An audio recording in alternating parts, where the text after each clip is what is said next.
Dall'ormai storica presenza della Liga Veneta, che con il suo simbolo partecipa alle elezioni politiche e amministrative dal 98, a Veneto Stato Indipendenza Veneta, nel variegato panorama delle liste presentate nella nostra regione per la Camera ed il Senato, tornano i movimenti venetisti, filo conduttore, seppur con posizioni ed aspetti diversi, il prendere le distanze dalla Lega, nel cui bacino elettorale questi movimenti mirano a raccogliere consensi. Sono stati per decenni al governo e non sono riusciti a realizzare nulla di quelli che erano gli ideali. Io invece credo degli ideali. Ed è proprio il primo dissidente del Carroccio, capolista al Senato della Liga Veneta, a tendere una mano agli altri movimenti. È importante anche che della gente che si rende conto che c'è bisogno proprio di una vera autonomia, di un vero autogoverno, di una libertà maggiore, nel senso vero del termine, trovi la coscienza di mettersi assieme in gruppi che io non considero avversari.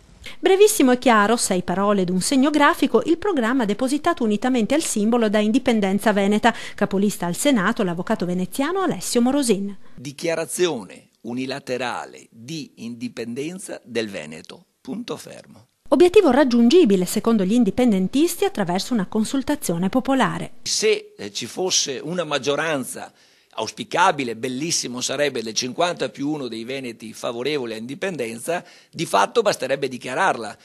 E non è una cosa da fantasiosi, da sognatori, perché la dichiarazione di indipendenza può essere solo un atto unilaterale. L'indipendenza del Veneto, come quella richiesta da Catalogna e Scozia, la parola d'ordine di Veneto Stato, capolista alla Camera per la circoscrizione Veneto 2, l'ex leader del movimento Sindaci 20% IRPEF Antonio Guadagnini.